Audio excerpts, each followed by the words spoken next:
Welcome to Star Citizen and the Gentleman News. The Bengal, improvements and AI modules.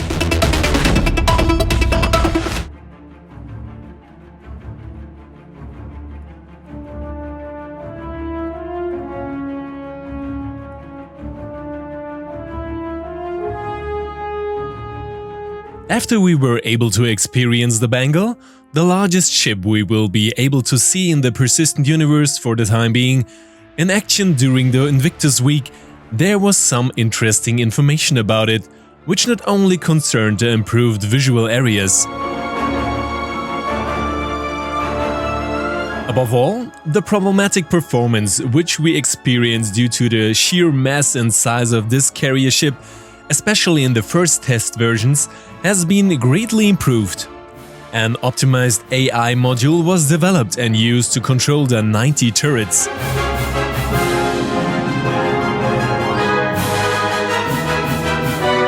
In the first instance, physical occupation of the turrets, a rendered AI, was dispensed with, although their range of functions remained the same. This saved an enormous amount of resources, which ultimately leads to a significant improvement in performance.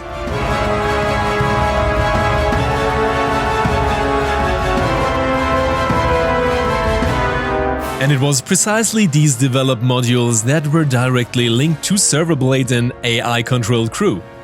Thus, the Bengal had not only a visual wow effect during the Invictus week, but also brought improvements and optimizations, which were directly incorporated into the development and expansion of necessary techniques.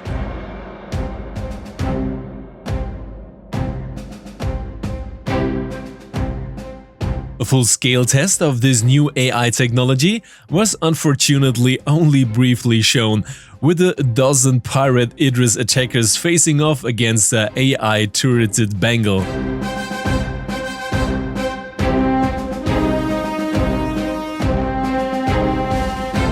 This must have been a massive battle between capital ships, with countless torpedoes being fired at the Bengal and ultimately being deliberately intercepted by the AI turrets, was certainly a bombastic sight that I would have loved to have seen for longer.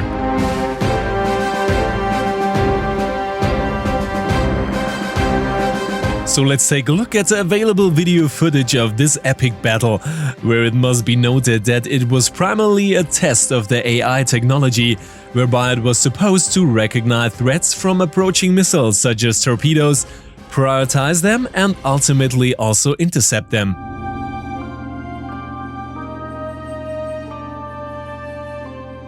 And since we cannot verify ourselves whether the desired success occurred, we can only believe the statements of CIG, whereby this already worked well in parts in the Xenothreat event.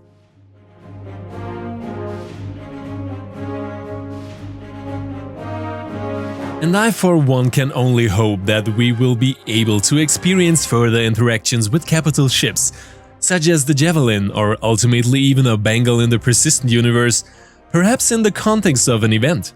Because the flyby of the Bengal alone was a real highlight, and I hope to be able to experience more of these highlights in the near future.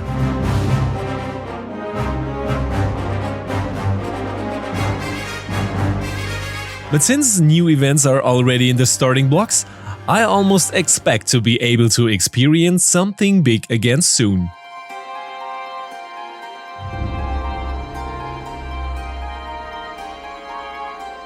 But what were your impressions of this massive battleship? Was your performance enough to enjoy the event?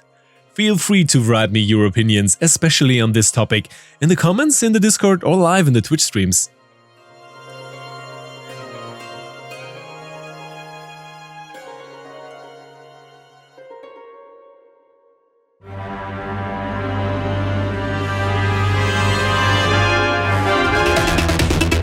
The building blocks UI, enhancements and improvements.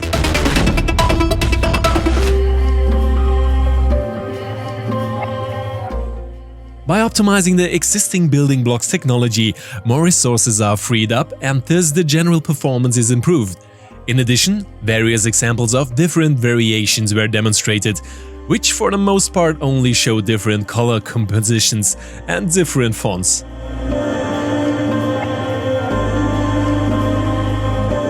A small detail, but one that can contribute to increasing the immersion and credibility of the game world.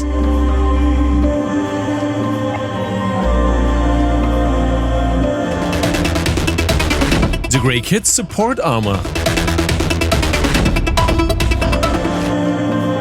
After we could already see the first concept drawings and progress of the Greycat armor recently, this one has now been presented. This is a support armor for use in industrial areas, and since there are some differences to the classic combat armor or even the suits against hostile environmental influences, we did the detailed analysis again. Because what is striking here is the backpack, which appears to be a battery pack which has a cable connection to the right wrist, the hand in which our character holds his multi-tool or other equipment.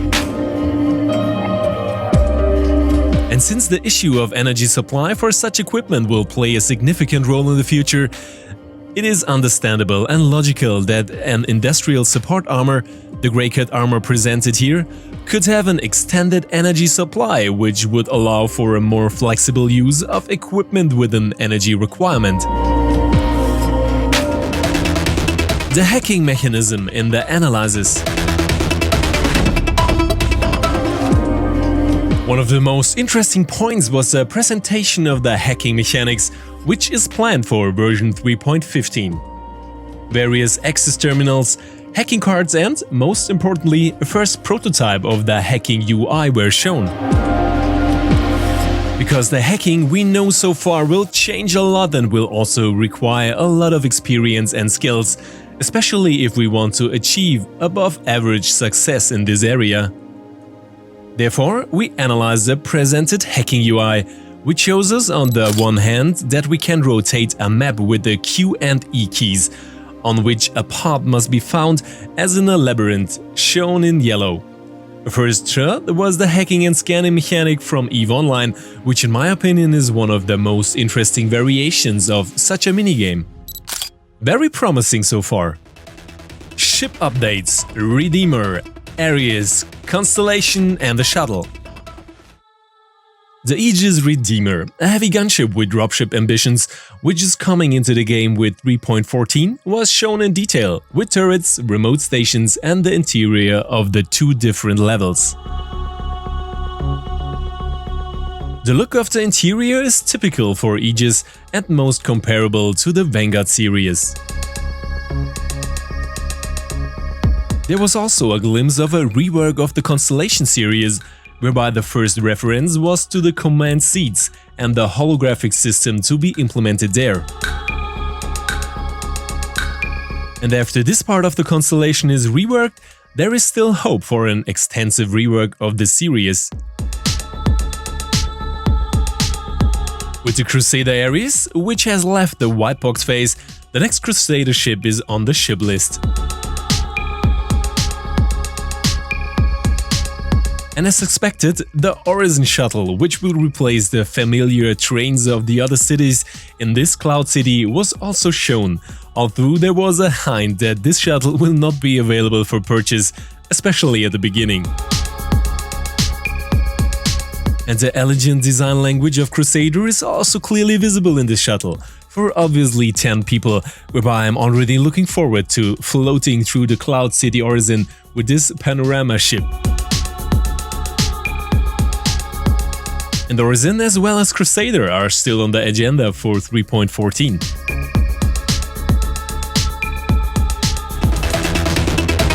Orizon and the Light. Because also for Orizon there were new pictures, which were mainly about the dynamic lighting and improvement of it. However, you can already see a very coherent and advanced version of the Cloud City in these pictures. The roadmap update and the preview of the next version. The release view of 3.14 still includes the planet Crusader Orizon in the first expansion stage, the landing zone, and with the Power Manager version 2, all previous capacitor areas have been combined into one. Radar scanning and ping were also confirmed, as well as the work of the missile and torpedo gameplay, including the missile operator mode. A real surprise were the announcement and confirmation of the law system 2, the possibility to surrender to the security authorizes. Also, a first upgrade of the ship's HUDs was added, which became necessary due to the capacitor gameplay. The towers as well as the cloud technology were unchanged. And for 3.15, bigger features are still on the agenda, like first parts of the medical gameplay, but also bombs and mines, which directly allude to the Nautilus as mine layer, as well as the Starlifter A2 represented on the release view. The previously mentioned hacking and Redeemer are also on the program. With the Ares series and the associated Size 7 cannons, a new class of ship is also being planned. However, the improvement of the culling technology and not rendering unnecessary areas is likely to have a greater impact on performance.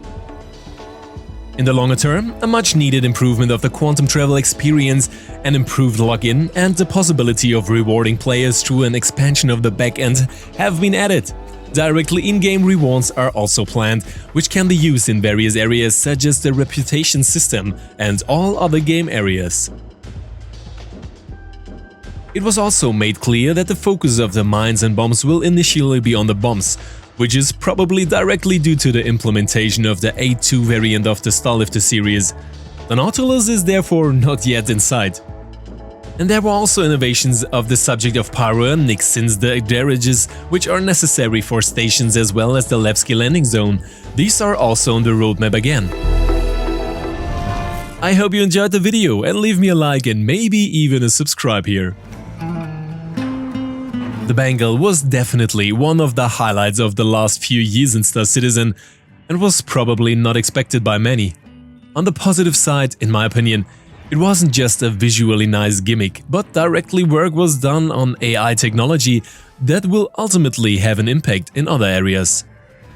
But as always, I would be interested in your opinions and comments directly under the video in the Discord or the daily Twitch live streams. And as always, the most important thing at the end, a big thank you to all Patreons, channel members and Twitch subscribers. You are a very strong motivation, and without you the whole thing would not be possible in this form. Thank you for that, guys, you rock! And of course, there will be extensive giveaways again on Twitch, on YouTube, in the Discord, for members of the Royal Retirement Launch, as well as an extra giveaway for Patreons.